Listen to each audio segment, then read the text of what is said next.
오늘 제목 같이 읽어봅니다. 시작. 하나님을 섬기는 것이 행복입니다. 내일이 고유의 명절 추석입니다. 저는 이런 고유의 명절을 맞이할 때마다 이런 생각을 해봅니다.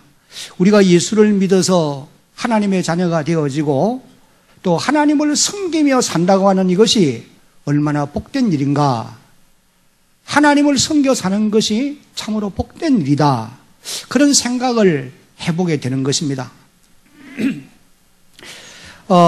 왜냐하면 하나님을 섬겨 사는 이것이 오늘 이 말씀을 통해서 우리가 살펴보면은 참으로 복된 그런 이유들을 이제 말씀해 주고 있기 때문입니다. 여러분, 하나님을 섬겨 사는 것이 왜 복된 일이라고 생각할 수 있느냐? 바울이 오늘 우리가 읽은 이 본문 말씀을 근거로 해서 몇 가지 우리에게 말씀을 하세요. 그 첫 번째가 한번 같이 읽어봅니다. 시작. 조상 제사 문제에서 자유할 수 있기 때문입니다. 이것은 우리 성도들에게 행복이라고 말할 수 있다는 겁니다. 왜냐하면 조상 제사는 읽은 이 본문 안에서만 보더라도 인간의 영도 육도 망하게 하는 그런 결과가 되어진다는 거예요. 그래서 조상 제사 문제에서 자유할 수 있는 이것은 우리 성도들에게 행복이라 그렇게 말할 수가 있는 것입니다. 물론 이제 이런 고유의 명절을 맞이하게 되면은 오늘 이 자리에 계시는 우리 성도들 가운데도 제사 문제로 인해서 고민을 하는 이런 분들이 계십니다.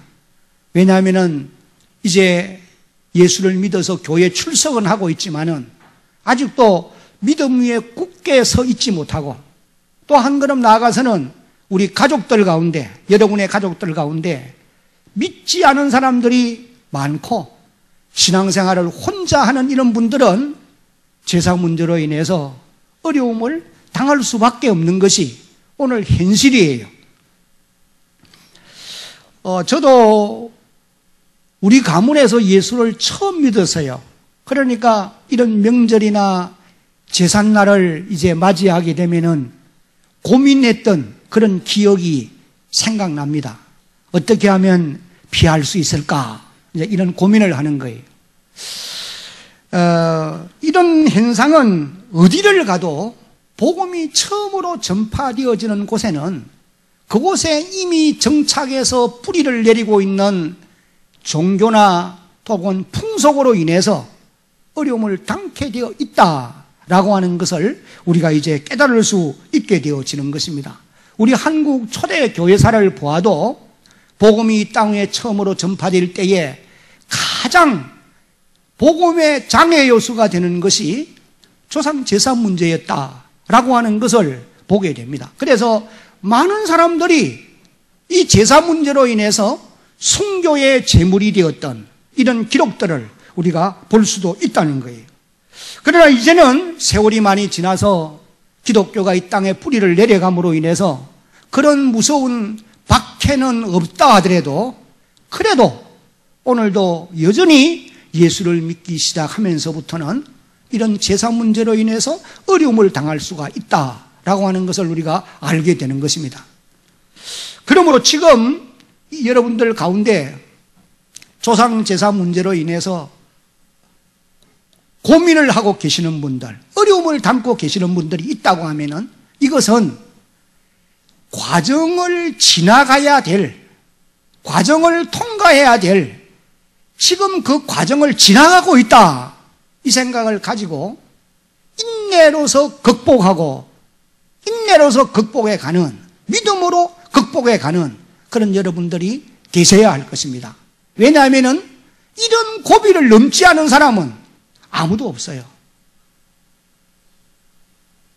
물론 이제 부모가 예수를 믿어서 모태로부터 신앙의 가문에서 출생한 사람들은 그런 고통이 없습니다. 그러나 혼자 예수를 믿기 시작한 사람들은 모두가 다 이런 어려운 과정을 통과했다고 하는 사실이에요. 그래서 지금 어려움이 예측되는 사람들은 나도 반드시 통과해야 될 과정을 지금 지나가고 있구나, 이 생각을 가지고 인내로서 극복하는 여러분들이 되어지기를 예수님의 이름으로 축복합니다. 그 다음에 하나님을 섬겨 사는 것이 행복인 이유 두 번째는 다 같이 한번 읽어봅니다. 시작. 귀신의 권세를 이길 수 있기 때문입니다. 20절 말씀을 함께 한번 읽습니다. 20절입니다. 물어 이방인이 제사하는 것은 귀신에게 하는 것이요 하나님께 제사하는 것이 아니니 나는 너희가 귀신과 교제하는 자가 되기를 원하지 아니하노라. 여러분, 이 말씀은 믿지 않는 세상 사람들이 조상 제사를 지내는 것은 그들의 조상에게 하는 것도 아니고 이 세상신 귀신에게 제사하는 것이고 또 한 걸음 나아가서는 귀신과 교제하는 것이다. 그렇게 이제 사도 바울이 말씀을 하시고 계십니다. 여러분, 귀신에게 제사하고 귀신과 교제하게 되면은 귀신의 다스림을 받을 수밖에 없는 것입니다. 성경에 보면 귀신의 속성은 사람의 마음을 악하게 만들어서 악한 말을 하게 하고 악한 행동을 하게 한다라고 성경이 가르치고 있어요. 마가복음 5장을 읽어보면 그라사 지방에 귀신 들린 이 청년이 얼마나 악한지 우리에게 보여주고 있어요. 그리고 또 이 귀신은 각종 질병을 유발해서 사람들을 괴롭게 하는 존재라고 복음서는 분명히 증거합니다. 그리고 또 나가서 사업과 가정을 파멸의 자리로 이끄는 이런 경지에까지도 이르게 만든다는 거예요. 그리고 또 나아가서는 사람의 인격을 추하게 만드는 그런 역할을 귀신이 그가 가진 속성을 가지고 한다라고 말씀을 하고 있는 것입니다. 그렇게 해서 이 세상신적 귀신은 사람을 영육간에 망하게 하는 그런 존재인 것입니다. 요한복음 8장 44절을 읽어보면은 사단은 살인자요 거짓말쟁이요 거짓의 압이라 그렇게 이제 말씀을 하셨고, 예수님께서 요한복음 10장 10절을 통해서는 도둑이 오는 것은 도둑질하고 죽이고 멸망시키는 것 뿐이지만은 내가 온 것은 양으로 생명을 얻게 하고 더 풍성히 얻게 하기 위해 왔다라고 말씀을 하셨어요. 여러분, 여기서 말하는 이 도둑은 비유적인 표현입니다. 사단의 지배를 받고 있는 당시의 타락한 지도자들, 이들을 비유적으로 표현하는 말씀이에요. 이걸 영적으로 말하면은 이 세상 신, 악한 마귀, 사탄 권세, 귀신들을 의미하는 말씀이라고 보시면 되는 것입니다. 그리고 또 마태복음 11장 1절 말씀 이유를 보면은 예수님께서 하나님을 섬겨 사는 성도들에게 귀신들의 권세를 이길 능력을 주셨다, 그렇게 말씀을 하시고 계세요. 그러므로 하나님을 섬겨 사는 성도들은 귀신의 권세를 이길 수 있으므로 행복한 사람들인 줄로 믿으시기를 바랍니다. 오늘 이 자리에 함께 예배를 드리는 여러분 모두에게도 마태복음 11장 1절 후에 기록된 말씀과 같이 이 세상 신을 이길 권능을 우리 주님이 우리에게 주신 줄로 믿으시기를 바랍니다. 이 믿음 위에 굳게 서서 담대하게 가면은 반드시 어둠의 권세들은 물러가게 되는 것입니다. 그리고 이제 또 한 가지는 하나님을 섬겨 사는 것이 행복인 이유는 다 같이 한번 읽어봅니다. 시작. 하나님만이 우리에게 복을 주시는 분이시기 때문입니다. 시편 121편 1절 2절입니다. 내가 산을 향하여 눈을 들리라. 나의 도움이 어디서 올까? 2절 시작. 나의 도움은 천지를 지으신 여호와에게서로다. 시편 67편 1절도 같이 한번 읽어봅니다. 하나님은 우리에게 은혜를 베푸사 복을 주시고 그의 얼굴빛을 우리에게 비추사. 그 다음에 시편 115편 12절도 읽어봅니다. 시작. 여호와께서 우리를 생각하사 복을 주시되 이스라엘 집에도 복을 주시고 아론의 집에도 복을 주시며. 여러분, 기독교 2000년 역사를 뒤돌아보면은 하나님을 잘 섬긴 나라와 민족, 국가, 개인, 가정이 하나님의 복을 받았다라고 하는 것을 우리가 알 수 있습니다. 미국은 시작된 역사가 이제 약 240년은 지나가고 있는 그런 나라입니다. 그러나 세계에서 가장 강한 나라입니다. 그 이유를 말한다고 한다면은 우리가 영적인 면에서 볼 때에 그들은 성경과 믿음 위에 세워진 나라이기 때문이다라고 말할 수 있습니다. 그래서 그들이 사용하는 화폐에는 우리는 하나님을 믿는다, 그렇게 기록된 것을 우리가 볼 수가 있어요. 통계에 의하면은 미국의 정치인들이나 성공한 실업가들 가운데는 90% 이상이 다 하나님을 잘 믿는 사람들이었다, 그렇게 이제 기록한 것을 우리가 보게 되어집니다. 여러분, 우리가 세계 역사를 살펴보면 하나님을 믿는 나라들이 다 이렇게 복을 받는다고 하는 것을 알 수가 있어요. 우리나라의 역사만 보더라도 우리 역사와 함께 교회사와 함께 대한민국이 복을 받아 누리게 되었음을 분명히 말할 수가 있습니다. 이 땅에 선교사들이 들어와서 학교를 짓고 글을 가르쳐서 문명을 개치하고 병원을 세워서 병든 자들을 고쳐주고 고아원을 짓고 양로원을 지어서 불우한 사람들을 도와주었던 것입니다. 이 기독교의 역사가 불과 이제 130년은 조금 지나가고 있습니다만은 이런 역사와 함께 대한민국이 이렇게 발전해 가고 있다, 오고 있었다라고 하는 것을 우리가 말할 수 있다는 거예요. 우리나라가 1994년까지만 하더라도 외국으로부터 원조를 받던 나라예요. 모든 이 NGO 단체들도 다 원조를 받았어요. 그러나 이제 94년부터 세계를 향하여서 후원국 주는 나라가 되어진 것입니다. 월드비전 사역에만 보면은 우리 대한민국은 이 후원국으로서 세계에 4번째 가는 나라입니다. 미국, 영국, 호주, 그 다음에 대한민국이에요. 그래서 경제 10위권 안에 드는, 세계 10위권 안에 드는 그런 나라로 이제 자라가게 된 것입니다. 여러분, 이것이 하나님의 축복인 줄로 우리는 믿어야 할 것입니다. 교회의 역사와 함께 이 나라가 이렇게 부강해 왔다, 그 말씀이에요. 사랑하는 성도 여러분, 이 외에도 하나님을 섬겨 사는 것이 행복한 이유를 우리는 여러 가지로 말할 수가 있을 거예요. 저는 이 명절을 지키면서 오늘 저와 여러분들이 하나님을 섬겨 사는 성도들로서 참으로 행복한 이유가 우리가 조상제사를에서 자유할 수 있다는 것, 귀신의 권세를 이겨 살 수 있다는 것, 하나님만이 복을 주시는 분인데 그분을 우리가 아바 아버지라 부르면서 살아갈 수 있다는 것, 이것이 우리의 행복인 줄로 여러분 믿으시기를 바랍니다. 지금 살기가 좀 힘들고 인생 걸음이 고달프고 내일이 어두워 보여도 여러분 낙심하거나 좌절하지 마시고 추석 명절을 맞아서 또 가정으로 가문으로 나아가서 믿지 않는 형제들 자매들 어떻게 대할까 염려가 되어도 절대로 낙심하지 말고 주님은 오늘도 여러분 편에 계시고 여러분을 선한 길로 인도해 주실 것을 믿으시기를 바랍니다.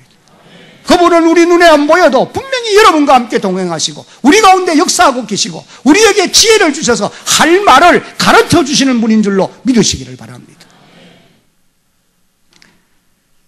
창세기 1장을 보면은 하나님이 모든 피조물들을 만드실 때에 사람만이 유일하게 하나님의 형상대로 만드셨다, 그렇게 기록했습니다. 이 말은 사람은 하나님 닮은 존재로 만드셨다고 하는 그런 말씀인 것이 분명합니다. 그러므로 모든 해 아래에 있는 사람들은 하나님을 섬기며 살아야 한다는 것입니다. 그래서 전도서 12장 13절을 보면은 전도자 솔로몬은 일의 결국을 다 들었으니 하나님을 경외하고 그의 명령들을 지킬지어다, 이것이 모든 사람의 본분이니라 말씀하고 있습니다. 사람의 본분이 무엇입니까? 하나님을 섬기고 하나님의 계명들을 지키며 사는 것이라는 거예요. 그러므로 모든 인생은 땅 위에 한평생 사는 동안에 하나님을 섬기고 그의 명령들을 지키며 살아갈 때에 진정한 행복이 거기에 있음을 우리에게 일러주는 말씀인 것입니다. 그러나 인간이 죄를 범하고 하나님을 떠나 이 세상신, 즉 사탄 마귀를 따라 살게 되므로 하나님 대신 여러 종류의 우상들을 섬기게 되어진 것입니다. 성경에 보면은 하나님을 알지 못하는 사람은 누구든지, 민족이나 나라나 누구든지 각종 우상을 섬기며 살게 된다. 이걸 우리에게 가르쳐주고 있어요. 하나님을 모르면은 각종 우상을 섬기게 되어 있다는 거예요. 이 성경의 가르침이에요.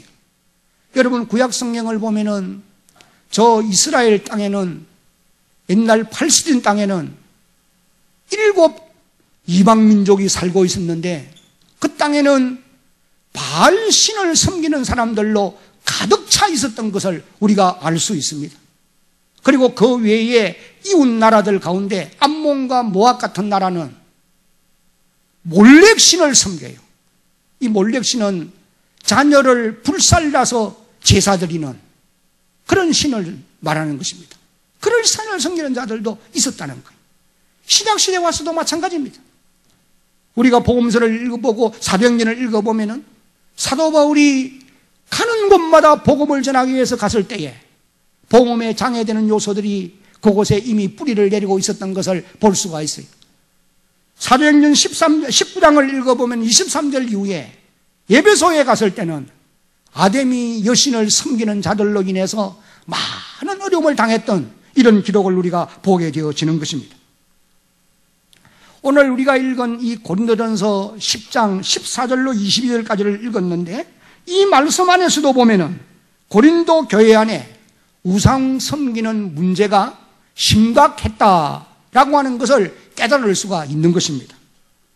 고린도 교회는 사도행전 18장을 읽어보면 1절로 11절까지 해서 바울이 1년 6개월 동안 그 지방에 머물면서 복음을 전하여 세운 그런 교회입니다. 그런데 이 고린도 지방에는 널리 퍼져 있는 우상 숭배 종교가 있었어요. 우상 숭배 사상이 있었단 말이에요. 어떤 것들이 있었느냐? 크게 두 가지로 말할 수 있는데, 하나는 같이 읽어봅니다. 시작.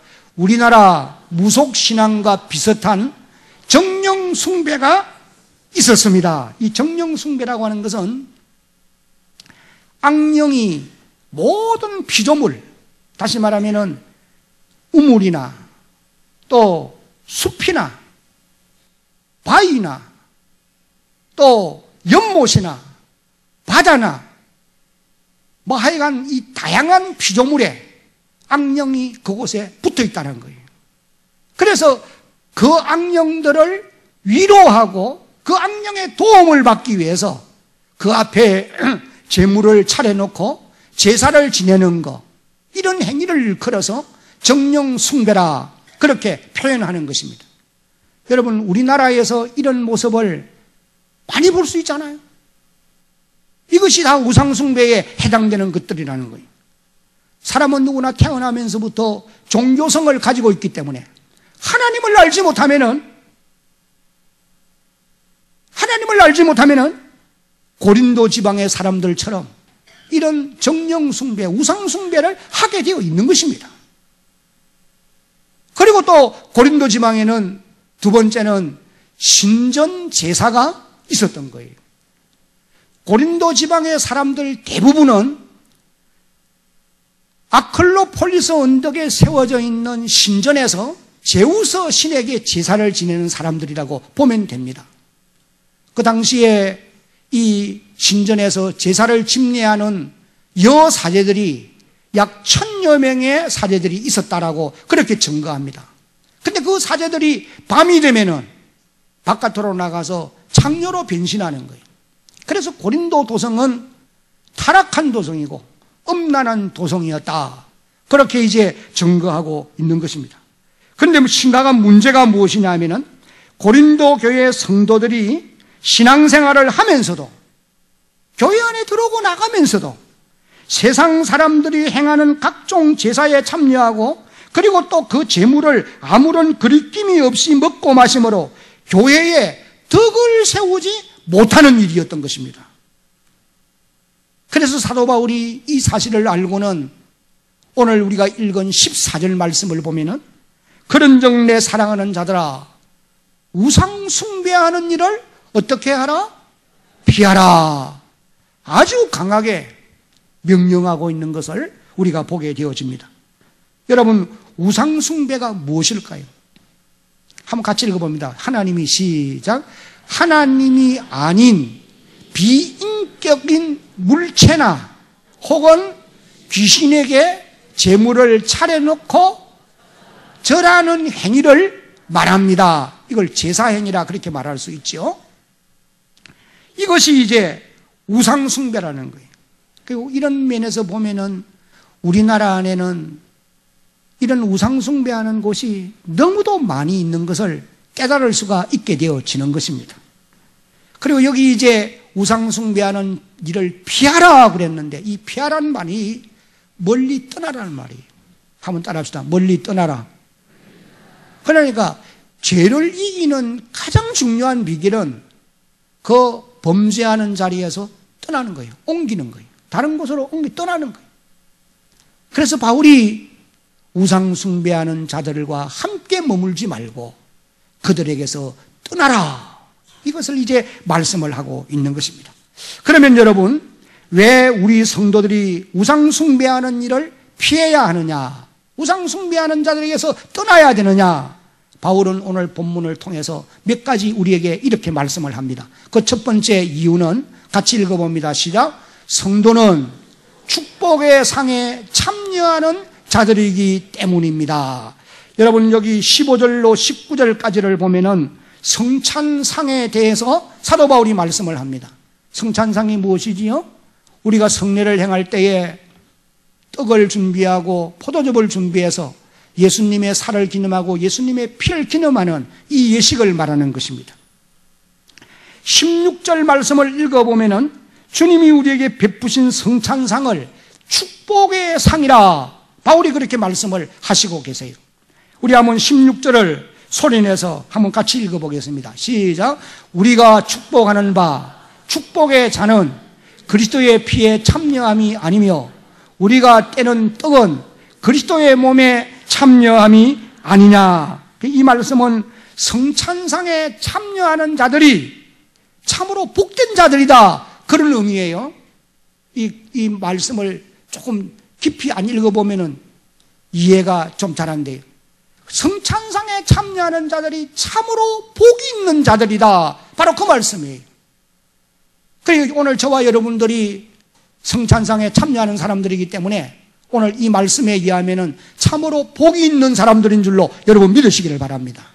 그런데 복이 있는 사람들이 우상의 제물을 먹고 우상의 제단에 참여하는 것은 합당치 않다는 거예요. 왜 성찬상에 참여하는 것이 복이라고 말할 수가 있느냐? 중요한 것입니다. 왜 우리가 성찬상에 참여하는 것이 중요한 것이냐? 첫 번째 이유는 성찬상에 참여하는 사람들은 예수 그리스도와 신비한 연합을 이룬 사람이라고 하는 정표이기 때문인 거예요. 성찬상에 참여하는 사람들은 예수 그리스도와 신비한 연합을 이룬 사람이다, 이것을 정언하는 것이고, 또 다른 하나는 하나님의 나라에서 어린 양의 혼인잔치에 참여할 사람들이 미리 잔치에 참여해서 맛을 보는 그림자적인 그와 같은 것이 바로 성찬상이라는 거예요. 그러므로 성찬상에 참여하는 사람들은 참으로 복된 사람들. 여러분, 오늘 저와 여러분들이 허물이 많고 부족한 것 많지만은도 우리가 그리스도 예수와 연합한 사람이 되었기 때문에 하나님이 우리 그리스도 예수의 의를 보시고 우리를 용납하시고 우리의 죄를 사하여 주시는 것을 믿으시기 바랍니다.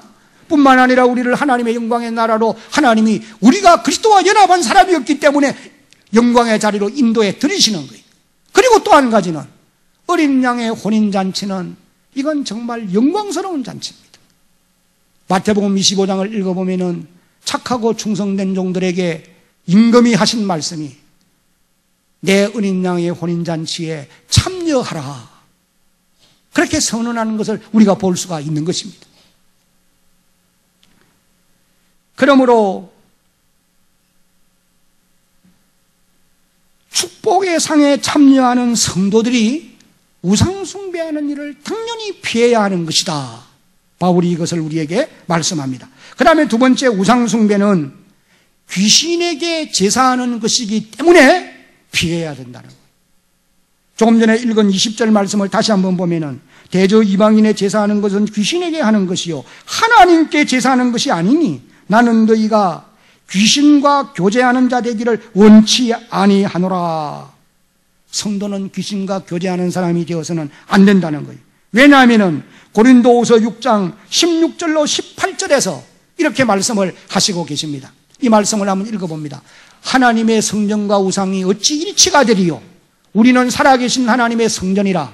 이와 같이 하나님께서 이르시되 내가 그들 가운데 거하며 두루 행하여 나는 그들의 하나님이 되고 그들은 나의 백성이 되리라. 17절. 그러므로 너희는 그들 중에서 나와서 따로 있고 부정한 것을 만지지 말라. 내가 너희를 영접하여 18절. 너희에게 아버지가 되고 너희는 내게 자녀가 되리라. 전능하신 주의 말씀이니라 하셨느니라. 그러므로 하나님의 자녀들이 하나님을 대적하는 귀신과 교제하는 자가 되어서는 안 된다는 것입니다. 그 다음에 세 번째, 우상숭배는 같이 한번 읽어봅니다. 시작. 주님을 노여워하시게 하는 일이기 때문입니다. 21절과 22절에 그렇게 기록했습니다.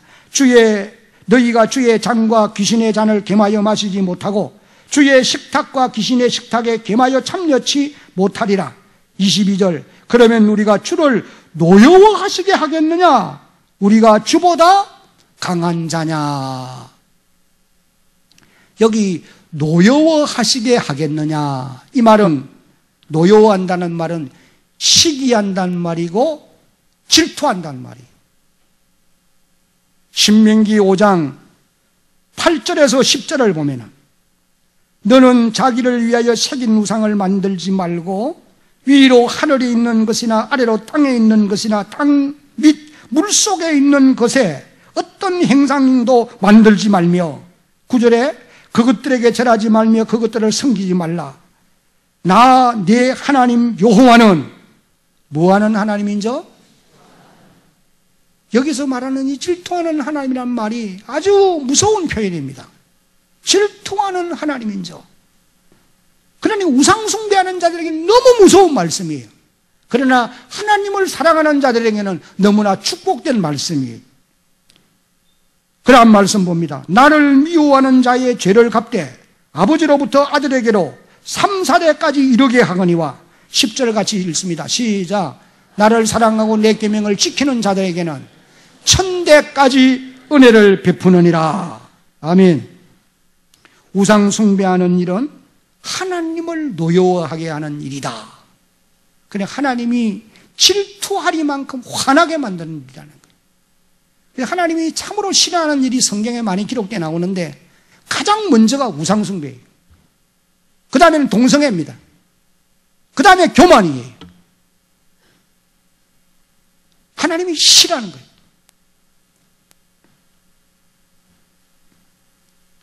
그래서 바울은 고린도 교인들에게 그런즉 내 사랑하는 자들아 너희는 우상 숭배하는 일을 멀리하라 이렇게 말씀을 하시고 계십니다.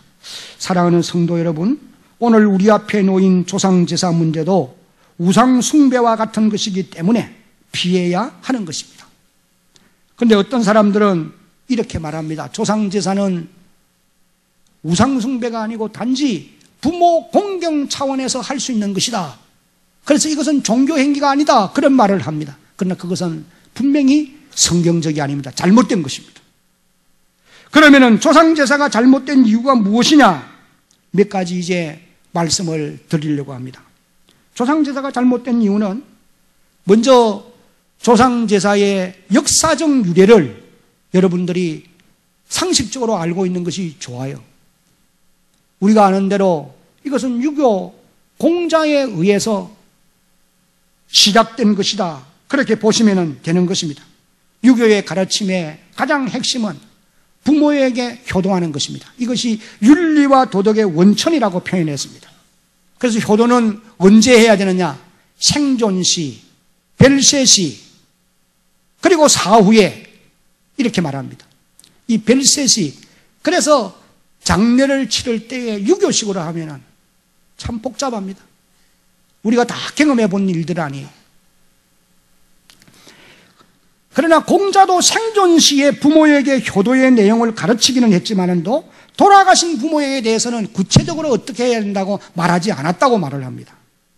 그러나 2조 500년 동안에 조상 제사가 뿌리를 내리게 되었고 상류계급층에 있는 사람들이 이 허례의식을 하면서 조상 제사를 지내게 되었다. 그렇게 이제 증가하는 것을 보게 되어집니다. 그 다음에 조상 제사를 하게 되는 이유가 무엇이냐?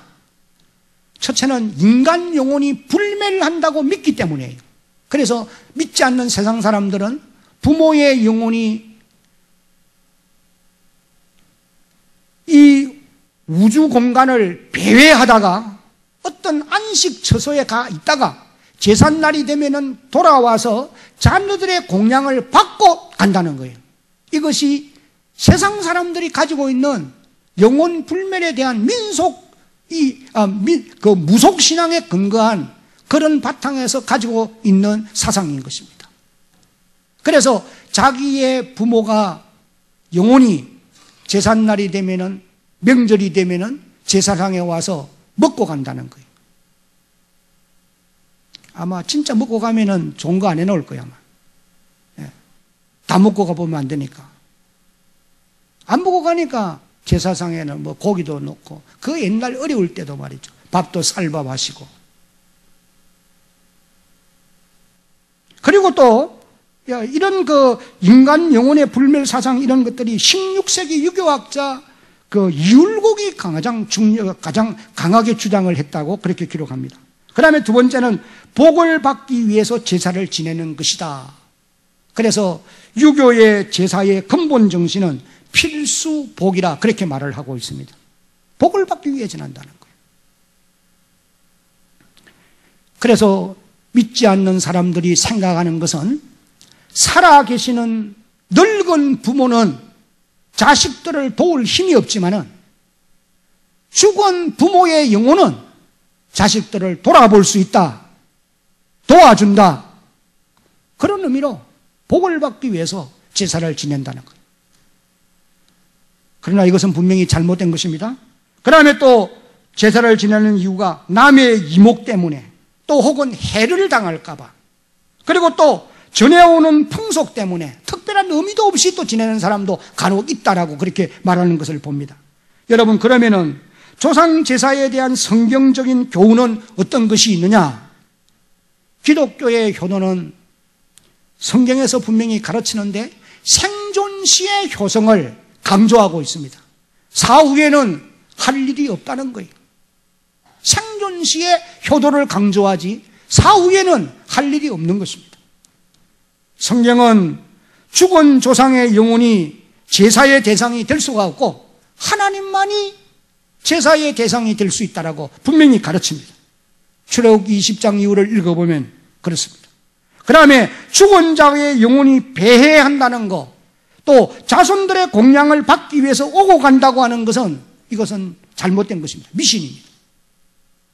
마태복음 16장을 읽어보면 예수님께서 부자와 나사로의 얘기를 하시면서 세상을 떠난, 육신장막을 떠난 영혼은 이제 하나님이 예비한 곳으로 갔기 때문에 다시 올 수도 없고 갈 수도 없다라고 분명히 선언하고 있습니다. 그리고 성경에 보면은 영혼의 출처에 대해서 이렇게 말씀합니다. 전도서 12장 7절을 읽어보면은 하나님께로부터 왔다가 하나님께로 돌아가야 되는데 누가복음 23장 43절을 보면은 의인의 영혼은 하나님께로 돌아가지만 누가복음 16장 23절, 유다서 6절 7절은 악한 자의 영혼은 엄부로 들어갈 수밖에 없다라고 선언하고 있는 것입니다. 그리고 또 조상들의 영혼은 후손들에게 복을 내릴 능력이 없습니다. 이것이 성경의 가르침이에요. 그 다음에 또 세상 사람들이 제사하는 것은 조금 전에 말씀드린 대로 귀신에게 하는 것이라는 거예요. 이 세상신 귀신에게 하는 것이라는 것입니다. 그리고 또 조상 제사하는 일은 하나님을 화나게 만드는 일이다. 성경이 이것을 우리에게 가르쳐주고 있는 것입니다. 이와 같이 조상 제사는 분명히 우상 숭배요, 복을 받는 일도 아니고 도리어 주님을 노엽게 하는 일이라는 것입니다. 그러므로 하나님의 자녀된 우리 성도들은 조상 제사를 피해야 된다. 이것을 사도 바울이 우리에게 일러주고 있는 말씀입니다. 이제 말씀을 맺겠습니다. 하나님만이 우리의 섬김의 대상인 줄로 믿으시기를 바랍니다. 바라는 것은 여러분들이 하나님을 섬겨 살아가는 것이 행복인 줄로 믿고 남은 세월을 사는 동안에 끝까지 믿음 지키며 살아갈 수 있는 여러분 모두가 되기를 예수님의 이름으로 축복합니다.